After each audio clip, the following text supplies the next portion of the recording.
Qué bueno es adorar al Señor en la comunión de los hermanos.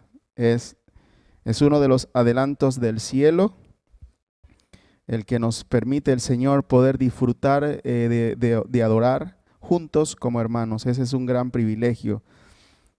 Em, Hoy quiero que vayamos al libro de Juan capítulo 5. Vamos a estar en el pasaje desde el versículo 1 hasta el versículo 15. Así que vaya abriendo su Biblia como de costumbre. Y mientras usted está abriendo su Biblia, yo quiero aprovechar de comentarle que el libro de Juan nos ha bendecido grandemente. Quiero invitar a mis hermanos a que se animen a estudiar el Evangelio de Juan. Toda la iglesia lo está haciendo, la iglesia local nuestra lo está haciendo. Estamos estudiando a Juan y hemos podido ver cosas extraordinarias allí. Toda la Biblia, o por supuesto, es extraordinaria, pero los evangelios son muy extraordinarios, porque principalmente nos enseña cómo es Dios. En Jesucristo podemos ver cómo es Dios y cómo siempre ha sido Dios. Y segundo, podemos ver la manera en la que Dios vivió la vida mientras fue hombre.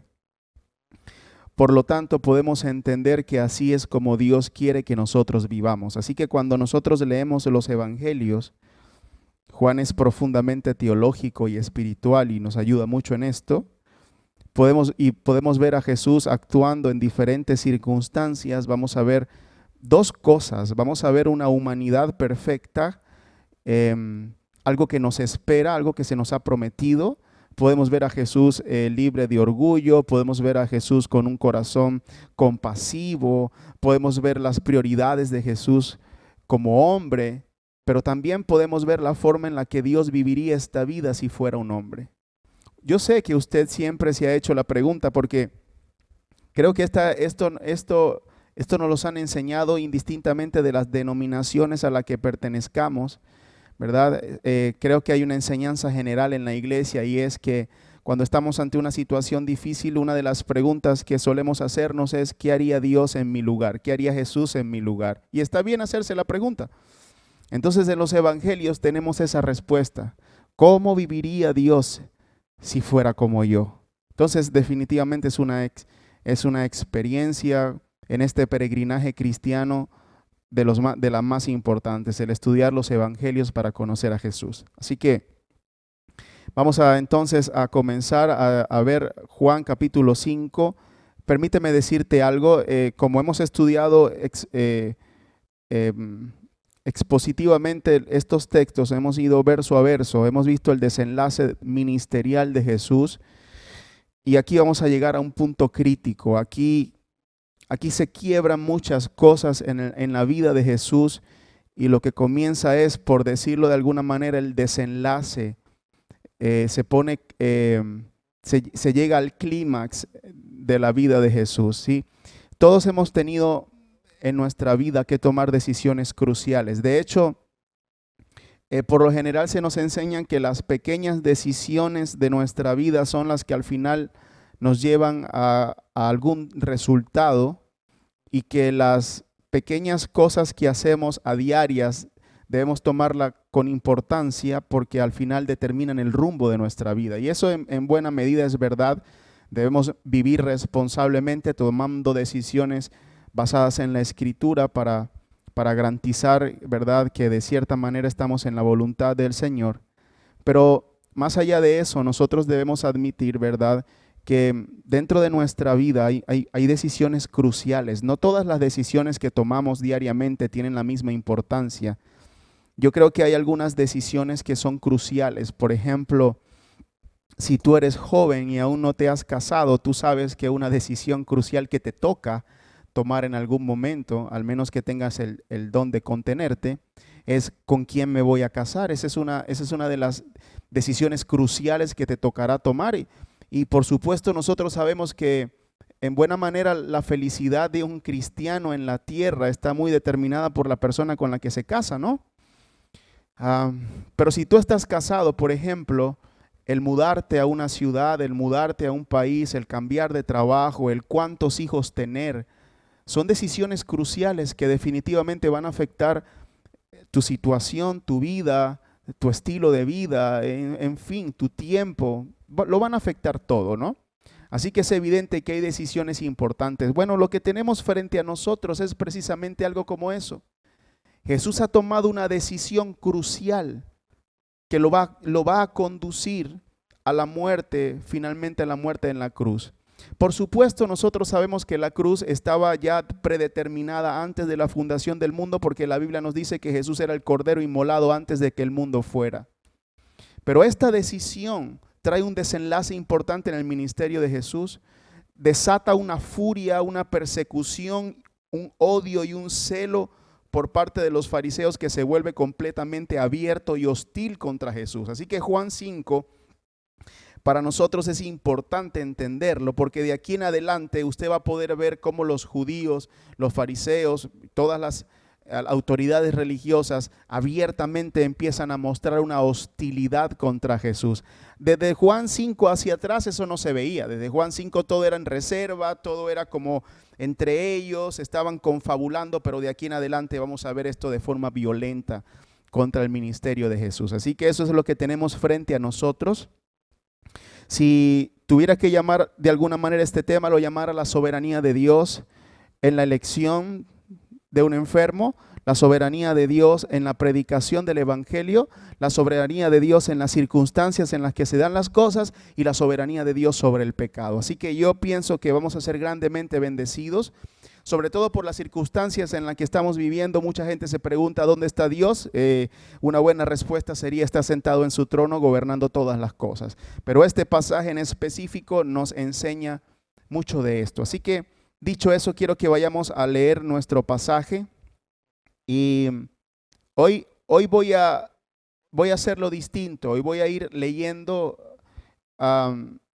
y finalmente voy a hacer unas pausas y luego vamos a predicar esto, ¿ok? Vamos a explicar lo que está sucediendo aquí. Versículo 1 dice: algún tiempo después se celebraba una fiesta, no sabemos cuál. Es importante, si decimos que es la Pascua, entonces diríamos que Jesucristo, el ministerio de Jesús, duró más de 3 años. Pero Juan no dice cuál fiesta fue, sino que nos dice que subió Jesús a Jerusalén. Allí había junto a la puerta de las ovejas un estanque rodeado de 5 pórticos, cuyo nombre en arameo es Betzatá. La razón por la que Juan pone la dirección exacta de este estanque era porque le estaba escribiendo a los griegos y por lo tanto quería decirle que existía una ubicación física en Jerusalén que todos conocían. Betzatá es una palabra aramea, pero en griego podría llamarse Betsaida. Es una de las traducciones que se le puede dar, pero básicamente la palabra lo que significa es casa de misericordia. Así que lo que vamos a ver aquí es la soberanía de Dios obrando en la casa de misericordia. Así se llamaba este lugar. En esos pórticos se hallaba tendido muchos enfermos, muchos ciegos, muchos cojos y muchos paralíticos. Entre ellos se encontraba un hombre inválido que llevaba enfermo 38 años. Cuando Jesús lo vio allí tirado en el suelo y se enteró de que allá tenía mucho tiempo de estar así, le preguntó: ¿quieres quedar sano? Qué pregunta, ¿verdad? Muy bien. Señor, respondió, no tengo a nadie que me meta en el estanque mientras se agita el agua. Y cuando trato de hacerlo, otro se mete antes. Si usted está leyendo la Reina Valera, usted se dará cuenta que nosotros hemos omitido el versículo 5. La razón por la que la Nueva Versión Internacional omite el versículo 5 es porque en los manuscritos más antiguos no aparece ese versículo. Hay manuscritos antiguos que incluyen el versículo número 6, pero la mayoría de el versículo número 4, pero la mayoría de los manuscritos antiguos no lo tienen. Entonces la respuesta que tenemos ante esto es que un escriba de la Biblia muy antiguo, incluyó esta nota de página en la Biblia cuando la traducía o cuando la estaba escribiendo, a fin de que el versículo 7 se pudiera entender. Así que eso es muy importante, ¿ok? Esa omisión es muy importante, pero no es bíblica, Por lo tanto, no podemos decir que esto que estaba ocurriendo era cierto. De hecho, voy a leerlo, ya que estoy tocando el tema, quiero leer lo que la Nueva Versión omite. Omite esto, una parte del versículo 3 y todo el versículo 4. Dice que los paralíticos esperaban el movimiento del agua. Versículo 4 dice, de cuando en cuando un ángel del Señor bajaba al estanque y agitaba el agua. El primero que entraba en el estanque después de cada agitación del agua quedaba sana de cualquier enfermedad que tuviera. ¿Ok? Así que aquí hay una tradición, este es un estanque de sanidad, ¿verdad? Y la tradición dice que bajaba un ángel y agitaba el agua y el primero que entrara en esa agua enfermo quedaba sano. Vuelvo y digo, no está en los manuscritos más antiguos, simplemente un escriba la agregó y la iglesia lo ha tomado como una tradición válida y se ha utilizado. En realidad no es muy relevante si esto es cierto o no, en realidad no es muy relevante. Aunque hay muchas cosas que se han discutido acerca de él, lo más importante es lo que el Señor está haciendo, ¿verdad? En el versículo 7, después que Jesús le pregunta si quiere quedar sano, el Señor, el inválido le responde esto: no tengo a nadie que me meta en el estanque mientras se agite el agua. ¿Ves por qué es importante la escritura del escriba, la inscripción del escriba? Porque se puede entender el versículo 7.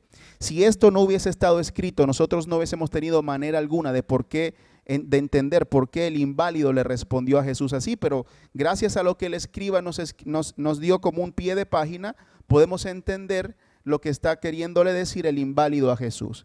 En el versículo 8, Jesús le dice: levántate, recoge tu camilla y anda.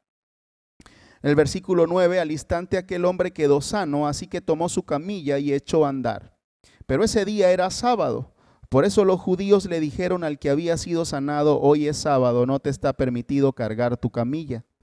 El que me sanó me dijo: recoge tu camilla y anda, le respondió. ¿Quién es ese hombre que te dijo recógela y anda?, le interpelaron. El que había sido sanado no tenía idea de quién era, porque Jesús se había escabullido entre la mucha gente que había en el lugar. Después de esto Jesús lo encontró en el templo y le dijo: mira, ya has quedado sano, no vuelvas a pecar, no sea que te ocurra algo peor. El hombre se fue e informó a los judíos que Jesús era quien lo había sanado. Si hay alguna frase que marcó mi estudio durante la semana, es algo peor. Algo peor. Y en realidad me puse a pensar durante toda la semana si podía haber algo peor que ser un inválido en esta vida. ¿Puede haber realmente algo peor? Pues Jesús dice: hay algo peor. Muy bien, así que veamos qué es lo que está pasando.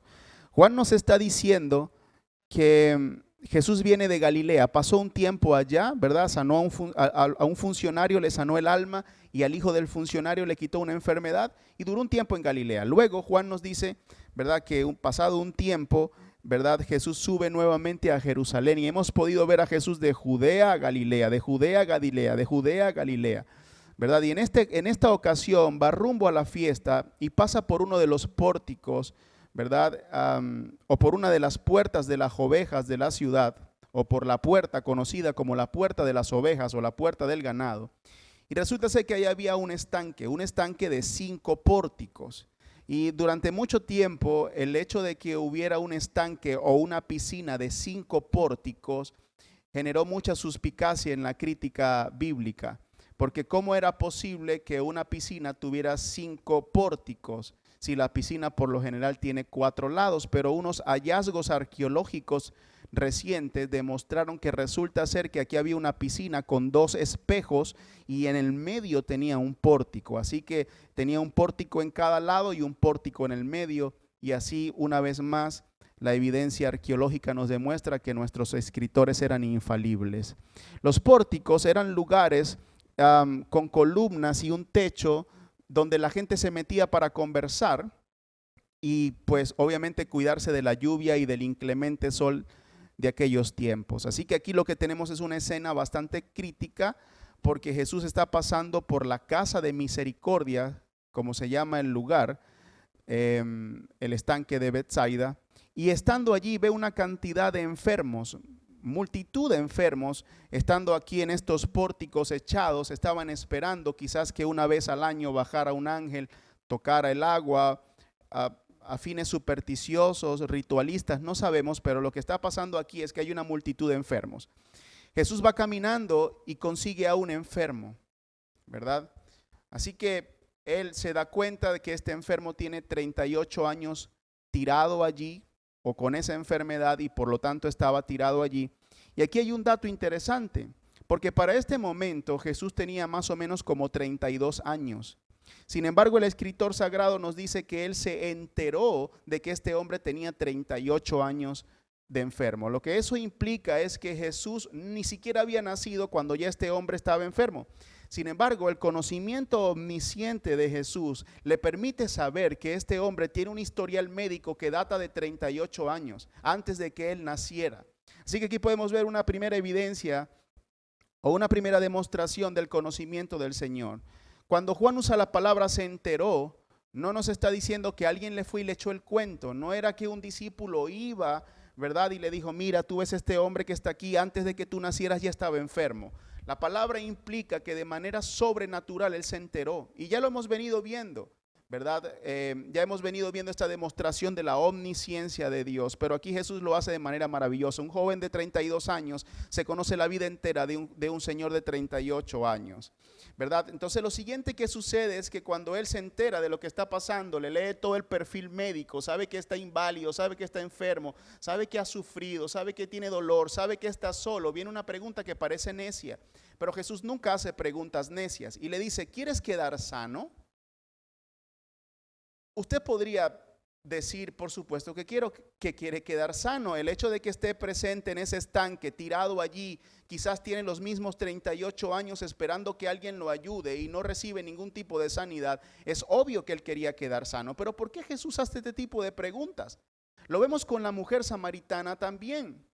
La conversación parece al comienzo como fuera de orden, pero es un estilo que Jesús usa para llamar la atención de la persona a la cual él quería obviamente enseñarle algo. La pregunta ¿quiere ser sano? Implica muchas cosas para el enfermo. Uno, le recuerda que está enfermo. Dos, le recuerda su incapacidad para sanarse. Tres, le recuerda que aunque está en la casa de misericordia, los hombres no tienen misericordia con él.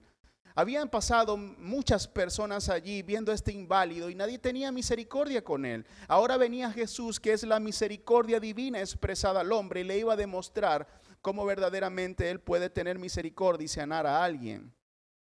La respuesta de este hombre es la siguiente: Señor, no tengo a nadie que me meta en el estanque mientras se agite el agua, y cuando trato de hacerlo, otro se mete antes.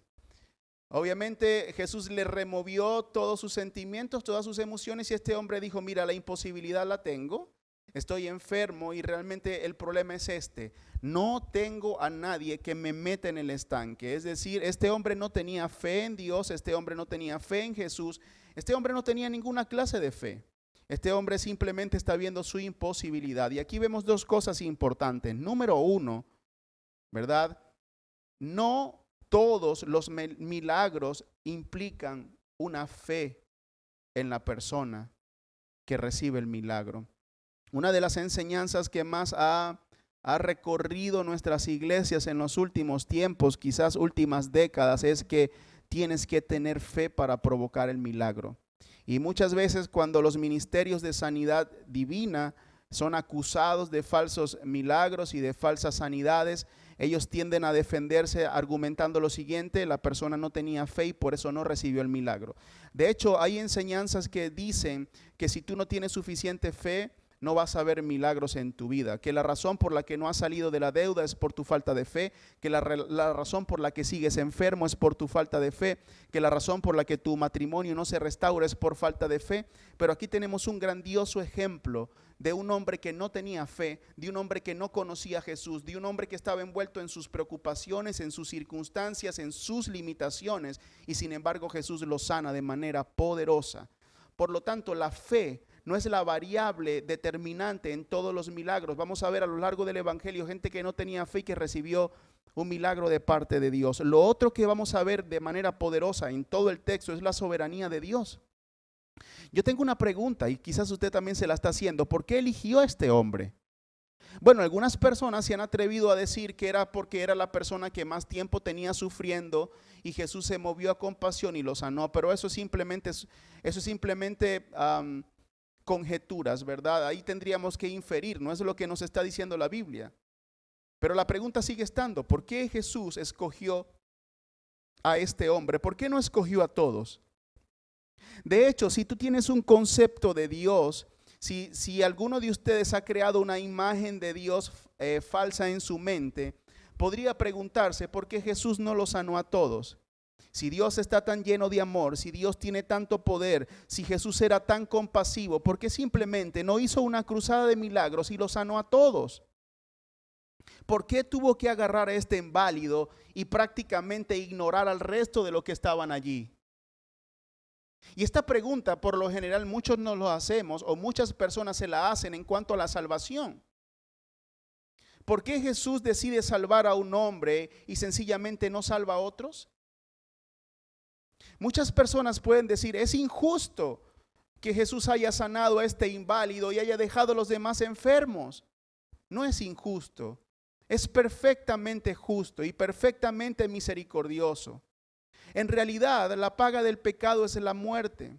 Lo que produjo que la enfermedad entrara en los cuerpos humanos o en la humanidad y deteriorara a los hombres hasta morir es precisamente el pecado.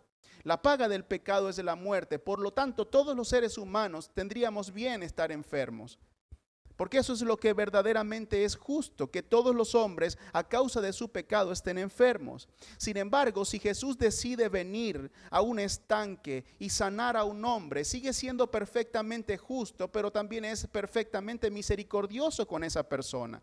Lo mismo ocurre, aquí hay un gran ejemplo sobre la elección divina para la salvación. Es exactamente lo mismo. Si Dios decide salvar a un grupo de hombres a quien ama, y los trae para su gloria, pero deja a los demás a que mueran en su pecado, eso es perfectamente justo. Lo primero es perfectamente misericordioso. Y eso es lo que estamos viendo aquí. Aquí vemos la soberanía de Dios al salvar a un hombre y dejar a las demás personas en su enfermedad. Una enfermedad que no provoca a Dios, por supuesto, provoca su propia condición pecaminosa. Y eso es extraordinario. Mira ahora esto. El hombre no tiene fe y Jesús le pregunta si quiere ser sano. Él le dice, en realidad no tengo quien me meta. Tal vez el hombre estaba tratando de persuadir a Jesús y diciéndole, bueno, vamos a ver si muevo la emoción de este extraño hombre, a ver si me carga y me lanza en el estanque. Pero lo que viene a continuación es extraordinario. Jesús le da esta instrucción, le dice, levántate, recoge tu camilla y anda. Les dio 3 indicaciones. 1, levántate. 2, vuélvete a agachar, recoge tu lecho y ahora vete. Sí, lo más seguro es que este lecho no pesara mucho porque antiguamente eso era quizás un cojín o una esterilla. Pero señores, una persona que tiene 38 años sin caminar, le va a ser más fácil caminar sin lecho que caminar con lecho. Le es más fácil caminar sin cojín que caminar con cojín. Además, ¿no te parece extraordinario eso? Bueno, lo primero que Jesús está haciendo aquí es demostrando que el milagro es genuino, ¿verdad? En otras palabras, el hombre se levantó, agáchate, todo esto fue instantáneamente. Él no tuvo que tomar un tiempo para que los músculos se tonificaran. Él quizás no sabía caminar, no se acordaba cómo caminar, nada de eso tuvo que pasar. Todo esto ocurrió instantáneamente. Dios lo levanta, le dice ahora agáchate de nuevo, pero Jesús pudo haberle recogido el lecho. Digo, un joven de 32 años, educado como era Jesús, pudo haberle agarrado el cojín y decirle, toma, ahora ve anda a casa. Hubiese sido una escena muy linda, pero no fue lo que Jesús hizo. Jesús pudo haber hecho otra cosa. Jesús pudo haberle dicho, mira, ¿sabes qué? Agarra tu lecho y vete. Vete, pero algo tenía en mente cuando le dijo, quiero que tomes el lecho y te vayas. Atravieses toda Jerusalén y que la gente te vea con el lecho y que las autoridades judías te vean con el lecho. Qué extraordinario y qué poderoso es nuestro Señor. Vamos a ver lo que está pasando aquí. Al instante, en el versículo 9 se nos dice que aquel hombre quedó sano, así que él tomó su camilla y echó a andar. Pero ese día era sábado. Por eso los judíos le dijeron al que había sido sanado, hoy es sábado, no te está permitido cargar tu camilla. Y aquí vemos algo así como la misericordia de Dios versus el odio divino. En realidad esta gente seguramente conocían a este paralítico, a este inválido, seguramente ya sabían quién era. Pero vamos a suponer que no. Ellos están sedientos por las tradiciones humanas. Ellos están llenos del celo por guardar el día de reposo. Por cierto, no lo guardaban de manera escritural. Ellos habían llenado una serie de requisitos. Porque en realidad la ley solamente dice que no se debe trabajar en el día de reposo, pero ellos agarraron y organizaron esto en una serie de tradiciones humanas, colocaron 39 trabajos madres que el hombre no podía hacer, y uno de esos trabajos era precisamente cargar algo. De hecho, si un sastre, escucha esto, si un sastre, ¿verdad?, llevaba una prenda de vestir y dentro de la prenda de vestir llevaba un alfiler porque se le había quedado allí, él estaba cargando una herramienta de trabajo y por lo tanto había faltado al día de reposo. Así que esto estaba a nivel de extremo. ¿Ok? Este hombre va caminando, los judíos le dicen: ¿qué pasa contigo? Los judíos son las autoridades judías, según Juan. La forma en que Juan usa el término judío es para hablar de las autoridades. ¿Ok? Entonces estas autoridades se le están diciendo: ¿qué estás haciendo? ¿Por qué estás caminando con tu lecho cuando hoy es sábado? Mira lo que él le dice. Versículo 11, el que me sanó me dijo: recoge tu camilla y anda, le respondió. Yo quisiera hacerte una pregunta antes de avanzar. Este hombre tenía 38 años enfermo. ¿Jesús no podía esperar hasta el día siguiente para sanarlo? ¿Jesús no pudo haber ido el día anterior, por ejemplo? Él sabía que se iba a meter en problema. ¿Por qué sana a este hombre? ¿Por qué no lo sana a todos? La razón por la que Jesús sana a este hombre y lo hace un día sábado es porque él está buscando una confrontación con las autoridades judías, porque le quiere predicar el evangelio, porque quiere llamar al arrepentimiento a toda una nación. Señores, Jesús no hace un milagro solo por hacerlo. Jesús tenía un plan predeterminado antes de la fundación del mundo.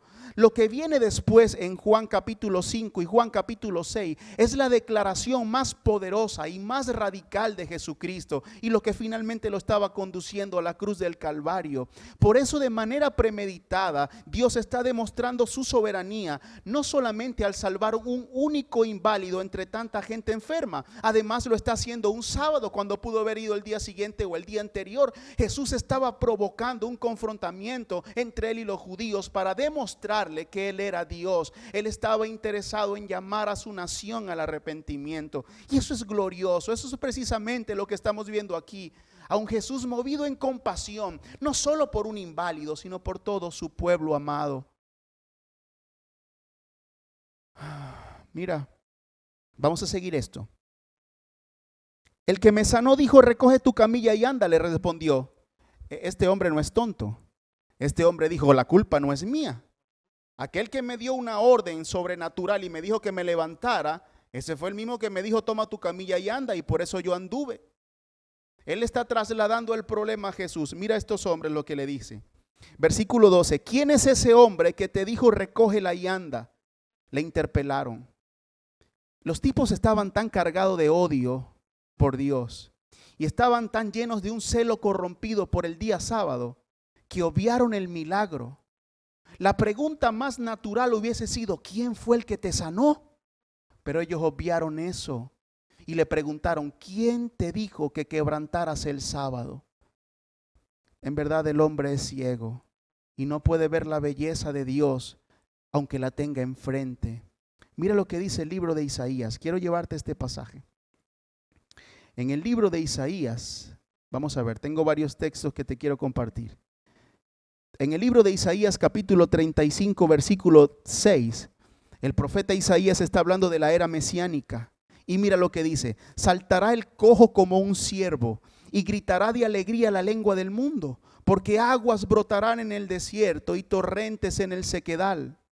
El profeta Isaías está diciendo que en aquella época donde el Mesías viniera van a haber una serie de milagros y entre ellos los cojos andarían. Las autoridades judías estaban viendo esto y sin embargo lo estaban obviando.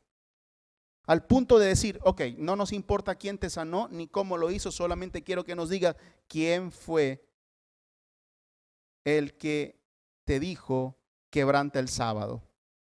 En el versículo 13, aquí hay algo extraordinario. Juan nos dice, el que había sido sanado no tenía idea de quién era porque Jesús se había escabullido entre las muchas gentes que habían en el lugar. Podemos meditar en este versículo y podemos llegar a muchas cosas, pero hay algo que me parece muy interesante. Jesús se escabulle, es decir, se mete entre la multitud y el hombre no lo ve más. Dos cosas. ¿Cómo hizo Jesús para escabullirse ante la multitud? ¿Cómo lo hizo? ¿Cómo hizo para que cuando este hombre se levantó y demostró su superioridad sobre este estanque, la multitud de enfermos no se enardeciera y quisieran tocarlo y rogarle, inclusive matarle para que lo sanara, sino que simplemente se escabulló? Eso es poder también. Y lo otro que llama la atención es cómo este hombre no identificó a Jesús con el resto de la gente. Digo, si fuera un apóstol como los de ahora, ¿verdad? Entonces seguramente hubiese estado rodeado por lo menos de unos 500 escuderos, cámaras, fotos, joyas, quizás un cetro, una corona, carros blindados tal vez. Entonces el hombre lo hubiese identificado muy fácilmente, pero sabes, Jesús se parecía a la gente normal. Jesús era un judío común y corriente, por lo tanto cuando intentó buscarlo, todo se le parecía. Jesús era una persona normal, vestía normal, su apariencia era normal. Jesús es un digno ejemplo de imitar. En el versículo 14, ¿verdad? Pasa un tiempo, eso es lo que nos dice Juan, y dice esto. Después de esto Jesús lo encontró en el templo y le dijo esto: mira, ya has quedado sano, no vuelvas a pecar, no sea que te ocurra algo peor. Y el versículo 15 nos dice, el hombre se fue e informó a los judíos que era Jesús quien lo había sanado. El que fue sanado por Jesús obedeció a Jesús, tomó su lecho y anduvo. Y cuando se encontró con las autoridades judías, le preguntan que por qué anda con su lecho. Él le dice que un hombre lo sanó y que él le dio la orden y por tanto él obedeció. Las autoridades judías, llenas de celo por el sábado y un odio por todas las cosas que Dios hiciera, entonces vienen y le dicen, ¿quién fue aquel que te dijo, recoge tu cama y anda? En otras palabras, ¿quién fue ese hombre que se atrevió a quebrantar el día sábado? Este hombre le dice algo extraordinario. Este hombre le dice, mira, Juan nos dice que este hombre no sabía quién era Jesús porque no lo había visto y porque se había escabullido entre la multitud. Por lo tanto, este hombre no supo responderlo. Eso aparentemente queda hasta allí, ¿verdad? Y un tiempo después, no sabemos si un día, 2 días, una semana, no sabemos, ¿verdad? Jesús encuentra nuevamente a este hombre. Y aquí vemos otra vez la segunda demostración de la soberanía de Dios. Este hombre no buscó a Jesús y si lo hubiese buscado no hubiese tenido manera de encontrarlo porque no sabía quién era. Esto es una buena demostración de lo que sucede cuando estamos perdidos, cuando estamos muertos. La razón por la que un hombre no puede buscar a Dios es porque está muerto y los muertos no pueden buscar a nadie. Los muertos están muertos, necesitan ser resucitados. Además, si nosotros decimos que salimos a buscar a Dios, estamos dando la impresión de que Dios está perdido y Dios no es el que está perdido somos nosotros. Por lo tanto, tiene que haber una iniciativa divina que nos salga al encuentro y eso es lo que estamos viendo aquí, como lo hemos visto en cada encuentro. Jesús va y lo encuentra en el templo y le dice quizás una de las cosas más impresionantes que podemos leer en este pasaje y es esto: mira, ya has quedado sano, no vuelvas a pecar, no sea que te ocurra algo peor. ¿Qué tal si preguntamos unas cosas aquí? ¿Qué tanto podía pecar un hombre inválido, tirado en el piso por tantos años? rodeado de gente enferma, ¿qué tanto podía pecar? ¿Qué tanto podía hacer? Fornicar, no creo. Adulterar, no creo. Mentir, no creo. Robar, no creo. ¿Qué tanto podía pecar este hombre? Bueno, si nosotros definimos pecado como aquellas cosas malas que hacemos, entonces diríamos, bueno, Jesús se equivocó porque este hombre no tenía muchas posibilidades de pecar. Inválido significa que no tiene la capacidad de moverse. Tal vez era paralítico o estaba completamente paralizado, no sabemos. Sin embargo, Jesús le asegura que este hombre es pecaminoso, que este hombre ha pecado. Porque Jesús lo que nos está enseñando es que el pecado no tiene tanto que ver con lo que hacemos, sino con lo que somos. Este pobre hombre inválido que movió a Jesús a misericordia era un terrible pecador que tenía que dejar de pecar. Eso es lo que estamos viendo aquí. Jesús le está diciendo, no peques más. Porque la naturaleza pecaminosa tiene que ver con lo que somos y no tanto con lo que hacemos. Por supuesto que aunque este hombre estaba tirado allí, seguramente tenía toda clase de pensamientos. Lo otro que es interesante acá, y es algo que usted y yo debemos meditar con frecuencia, y es que muchas de las calamidades que nos ocurren, inclusive de las enfermedades que nos llegan, tienen una relación con el pecado. ¿Verdad? Mira esto. En los tiempos de Jesús, ¿verdad? Se había convertido este pensamiento en una superstición. Y los judíos habían aceptado como una verdad el hecho de que si una persona nacía enferma, principalmente cojo, paralítico o mudo o sordo, era una persona que Dios había maldecido por su pecado. Entonces los judíos llegaron a concluir que cualquier enfermedad que una persona tuviera era producto de su pecado. Jesús pone la doctrina clara y la balancea a lo largo del ministerio, ¿verdad? Por ejemplo, aquí vemos que esta persona había estado enferma por alguna situación pecaminosa en la que cayó. Y te digo esto porque la mayoría de nosotros, ¿verdad?, puede llegar a pensar que nosotros estamos enfermos porque hay un ataque demoníaco y que esto se soluciona simplemente con guerra espiritual. Otros podemos llegar a pensar o pueden llegar a pensar, ¿verdad?, que es un ataque de Satanás y que obviamente simplemente hay que hacer un pacto con Dios y que la enfermedad se tiene que huir. Aunque evidentemente, ¿verdad?, los ataques de Satanás y los ataques demoníacos pueden incluir enfermedades, pueden incluirla, no debemos precipitarnos al concluir que cualquier enfermedad o situación catastrófica por la que me toque vivir a mí viene de Satanás y que Dios no tiene nada que ver en esto. Usted debe aprender que la soberanía de Dios también obra en el dolor, y eso es lo que te quiero enseñar.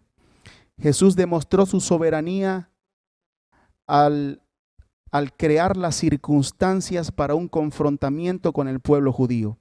Ha demostrado su soberanía al elegir un enfermo y a dejar a las demás personas con su enfermedad, siendo perfectamente justo y perfectamente misericordioso.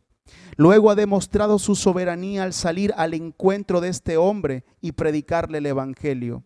Y ahora vamos a ver la soberanía de Dios con respecto al dolor y al sufrimiento. Usted tiene que tener la perspectiva correcta.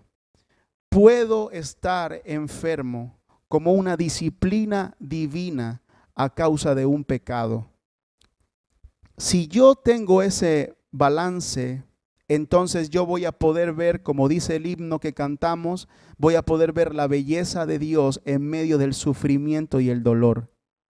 Si yo no tengo la doctrina clara, voy a entrar en un proceso de negación, no voy a aceptar la soberanía de Dios, no voy a poder disfrutar en cierta manera ese proceso y voy a perderme el crecimiento que ese proceso genera.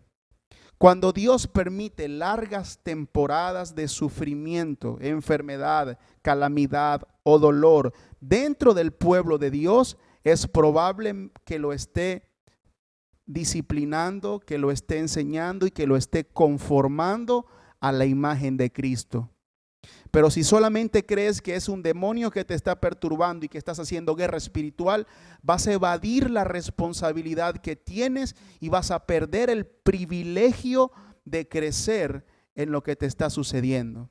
Así que ten mucha sabiduría cuando estés enfrentando una prueba difícil, un familiar, una persona preciosa para ti está enferma, o tu hijo, tu esposa o quien sea, cualquier clase de calamidad que estés enfrentando. Por favor, no concluyas lo siguiente: esto es un ataque de Satanás y con guerra espiritual se supera. Piensa por qué Dios lo ha permitido, porque Satanás no tiene soberanía sobre nada. ¿Por qué Dios lo ha permitido? Y tienes que saber que hay pecados en tu vida que van a implicar una enfermedad. Mira esto, en Deuteronomio 28, 58 al 59, vamos a leer esto. Entonces Jehová aumentará maravillosamente tus plagas y la plaga de tus descendencias. Eso le está diciendo Dios a Israel. Plagas grandes y permanentes y enfermedades malignas y duraderas. Traeré sobre ti todos los males de Egipto, delante de los cuales temiste, y no te dejarán. Asimismo, toda enfermedad y toda plaga que no esté escrito en el libro de esta ley, Jehová te la enviará sobre ti hasta que seas destruido. Todo esto es horrible, y esto es una advertencia que el Señor le está dando a su pueblo si faltaba la ley. Son las maldiciones que está pronunciando en el monte.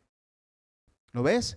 Así que es evidente que en medio de la enfermedad o causa de la enfermedad de una persona puede ser su pecado. En el Salmo 32 leemos esto: mientras guardé silencio, es decir, mientras no confesé mi pecado, mis huesos se fueron consumiendo por mi gemir de todo el día. Así que es evidente que este salmista estaba enfermo dado a su pecado no confesado. En el Salmo 38 leemos esto: Señor, no me reprendas en tu enojo, ni me castigues en tu ira, porque tus flechas me han atravesado y sobre mí ha caído tu mano. Por causa de tu indignación no hay nada sano en mi cuerpo. Por causa de mi pecado mis huesos no hallan descanso. En este salmo estamos viendo que este hombre está asociando la enfermedad de su cuerpo, la dolencia de su cuerpo, con un pecado. En el versículo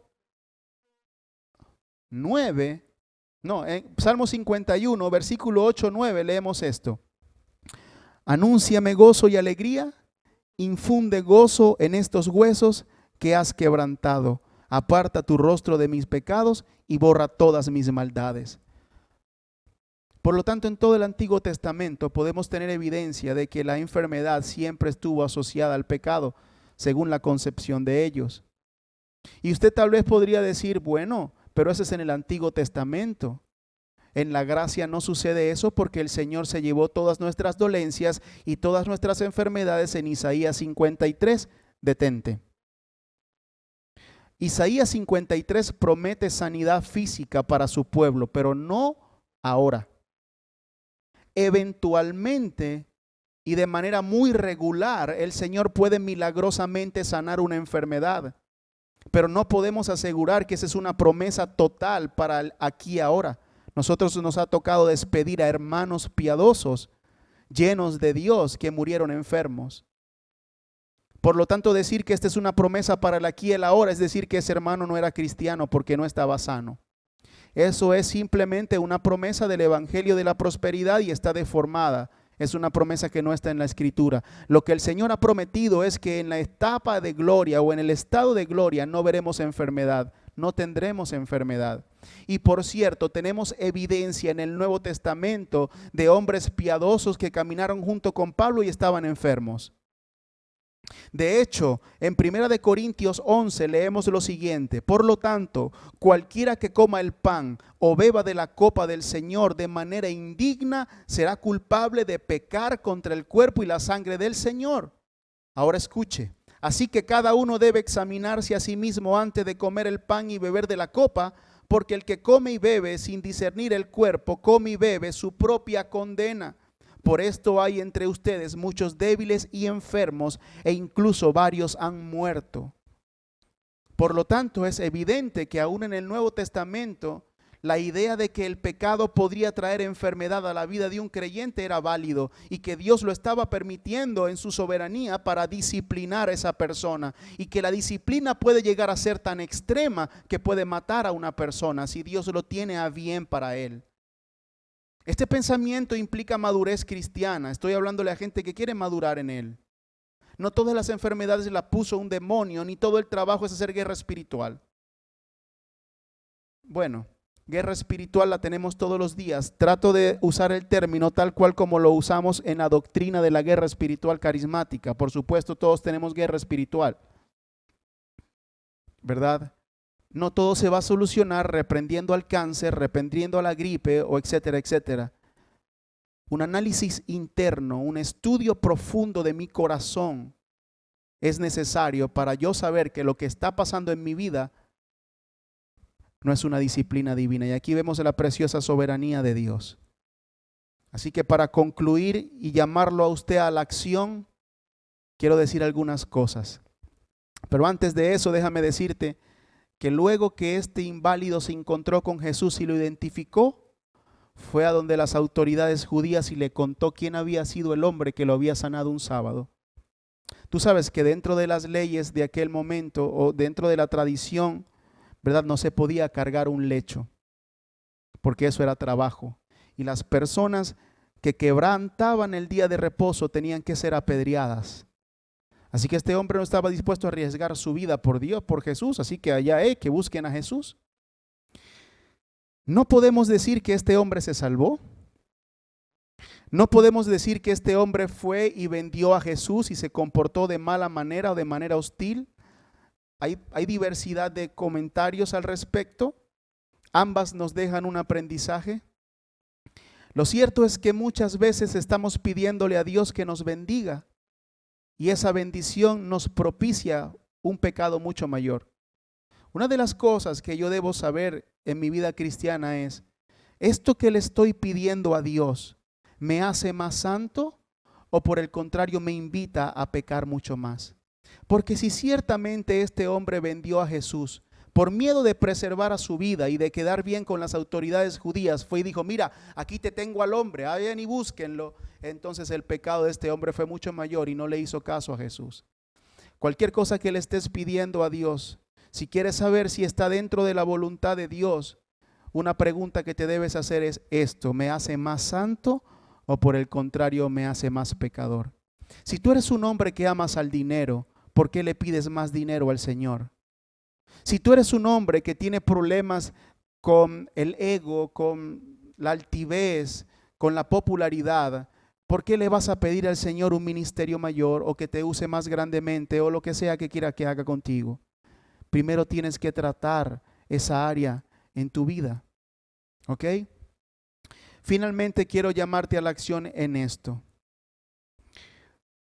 Cualquier situación de calamidad que puedas estar afrontando en tu vida, no deseches la posibilidad de que Dios te esté disciplinando. El puritano Baxter, referente a este texto, hizo este comentario. Mira esto está profundo, elevado en la mente cristiana. Dice, qué gran favor es vivir 38 años bajo la sana disciplina de Dios. Para Richard Baxter, este hombre no era un mendigo pobre sucio, sino un afortunado que estuvo 38 años siendo disciplinado por la gracia de Dios. Qué grande, ¿no? Mira lo que él dice. Oh Dios mío, te doy gracias por la similar disciplina de 85 años. Y concluye esto. Qué segura es una vida como esta en comparación con otra, plena en prosperidad y placer. Qué manera de pensar la de estos antiguos cristianos, ¿no? Y qué contraria al pseudoevangelio que hoy se predica, que te dice, si no estás bendecido es porque hay una maldición que romper. Si no tienes prosperidad es porque Dios no está contigo. Estos hombres entendían que la prosperidad y el placer podía ser tan peligroso que ellos preferían vivir en la necesidad, en el sufrimiento, aún en el dolor, si eso les aseguraba una disciplina y una conformidad con Cristo. Eso era su pensamiento y era tremendo. Muy bien. Lo otro que debes saber es que el Señor es poderoso para sanar cualquiera de tus enfermedades, cualquiera de tus calamidades, cualquiera de las catástrofes por las que puedas vivir. El Señor tiene el poder para sanarte, pero el Señor también tiene el poder soberano para usar cualquiera de ellas para disciplinarte. De hecho, la Biblia dice que al que ama, el Señor disciplina. Muy bien. Lo otro que debes aprender es que hay que trabajar, hay que estar manos en alto, en guardia con respecto a nuestra situación pecaminosa. Un pecado puede conducirnos a la muerte sin ningún problema. Yo debo ser rápido para confesar mi pecado. Yo debo ser rápido para luchar ardientemente junto a Dios contra mi pecado. Porque un pecado que yo no confeso es un pecado que va a traer consecuencias. Lamentablemente la mayoría de nuestros hermanos terminan concluyendo que Dios es un poco relajado con respecto al pecado y ese pecado que está allí oculto, no hay ningún problema. Esa falta de perdón no va a traer problemas. Esa raíz de amargura, ese secreto, ese chisme o lo que sea, eso no va a traer problemas, tranquilo, eso está allí. Está trayendo problemas atroces en tu vida. Muy bien, de hecho aún la ciencia ha logrado establecer un vínculo entre algunas enfermedades y algunos pecados.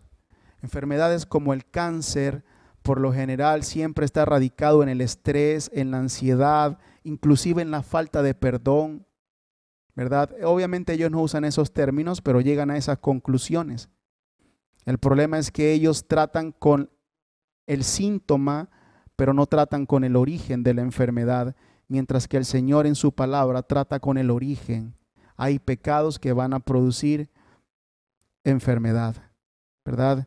Lo otro es que usted y yo debemos evitar sacar conclusiones a priori con respecto a una situación difícil que estoy atravesando y debo preguntarme si verdaderamente esto por lo cual yo estoy atravesando es simplemente un ataque demoníaco o es Dios que lo está permitiendo.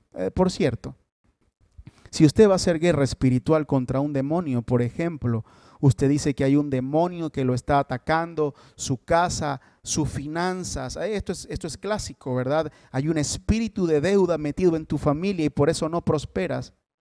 Mi pregunta para ti es, ¿dónde Dios está en todo esto? No puede estar jugando a los dados. Si ese demonio está haciendo lo que está haciendo en tu casa, a pesar de que Dios se lo restringe, entonces el soberano es el demonio, no Dios. Y si por el contrario este demonio está tratando arbitrariamente contigo y está desobedeciendo a Dios, entonces Dios no es soberano, el soberano es el demonio. Entonces aquí es cuando nuestra doctrina no concuerda. Si hay un demonio que me está atacando, tiene que haber sido permitido por Dios. Y si Dios lo está permitiendo, es para el bien supremo de mi alma. Entonces está tratando conmigo en un área. Quizás el problema no sea buscar un mejor trabajo, sino buscar un mejor corazón. Que ame menos el dinero, que dé más generosamente. Y así vamos a poder madurar como cristiano. Todo lo que pasa en nuestra vida, Dios lo permite. Todo lo que hemos visto en el pasaje es una demostración de la soberanía de Dios en todo. Escogió a un paralítico y no escogió a más nadie. Escogió el día sábado y no escogió el viernes ni el domingo. Escogió predicarle a este hombre en el templo y luego escogió que este hombre entendiera que si volvía a pecar le podía pasar algo peor. Por cierto, hay algo peor a estar inválido, paralítico, sin nadie, desdichado, frustrado, tirado en el piso mientras los años te van pasando, y es la muerte eterna. Y con esto termino. Seguramente Jesús tenía en mente lo siguiente: mira, has estado inválido por 38 años, nadie te trata, todos te desprecian, nadie tiene misericordia contigo, no te podías valer por ti mismo.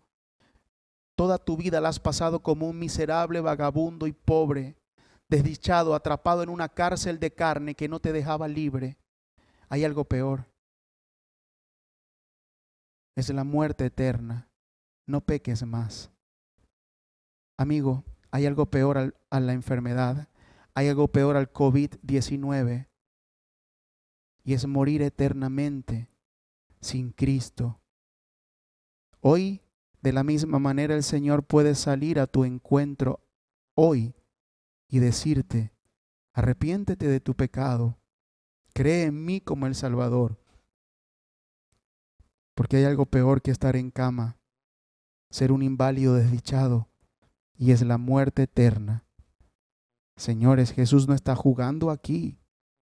Usted tampoco juegue. Entréguese al Señor. Hoy puedes hacerlo. ¿Cómo lo hago? ¿Qué tengo que hacer? Me quiero entregar hoy mismo. ¿Qué debo hacer?